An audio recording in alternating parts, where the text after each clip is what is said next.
Bien sûr, de crypto, les infos crypto pour ceux qui n'ont pas le temps, ça fait plaisir de voir tout ce vert les gars, mais vous allez voir d'un point de vue technique, on est déjà sur une zone clé, une zone dure. Je vais vous montrer ça tout à l'heure, mais en tout cas aujourd'hui, ce matin, on va profiter. On a BTC à 39 600 dollars, on prend 4%, Ethereum qui prend 5%.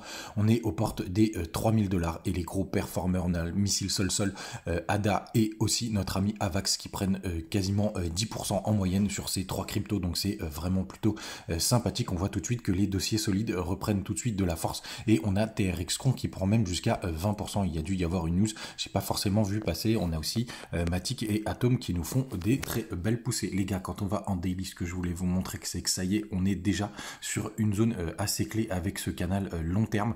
Donc attention, ça se regarde un peu plus en weekly, donc on peut aussi le traverser, hein, bien entendu. On a ce petit W qui s'est formé juste ici. Je vais quand même vous montrer en droite pour que ce soit plus joli. Et vous voyez, on a atteint déjà le haut de cette pointe de W. Donc la target, elle est déjà faite, hein, c'est pas un énorme W, mais là c'est quand même plutôt sympathique. Mais attention, vous voyez, on s'est déjà fait repousser par cette trendline qui est juste là. Donc les gars, vraiment restez prudents, pas d'euphorie. Quand on va sur des time frames un peu plus petites ou sur mon autre graphique d'analyse, pour moi quand même la grosse résistance, surtout si on a une mèche ou quelque chose comme ça, même des clôtures de bougies, puisqu'on regarde quand même en weekly, comme je vous disais, cette résistance de cette droite, elle est plutôt vers les 40 500 dollars. Je pense qu'on finira quand même par y aller, même si c'est via une petite mèche, mais c'est quand même assez intéressant. Donc hier, donc les news de la Fed, tout simplement, il s'est passé exactement ce qu'avait prévu le marché à 98%, et du coup c'est une très bonne nouvelle. La Fed a remonté ses taux de 0,5 points, donc c'est vraiment ce qui était exactement prévu. Ça c'est plutôt une news bullish puisque le marché avait déjà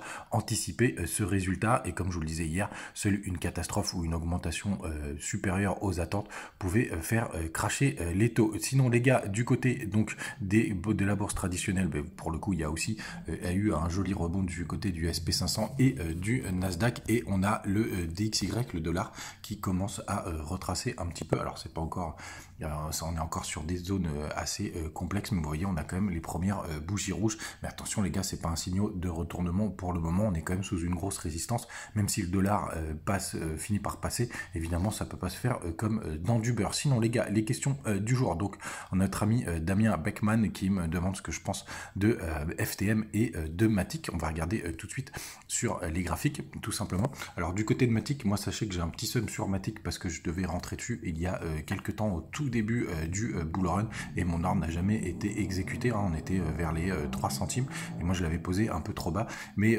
donc il n'a jamais été pris. Donc j'ai un peu le seum contre cette crypto, mais d'un point de vue fondamental, là, ça reste solide. On va passer en 3D.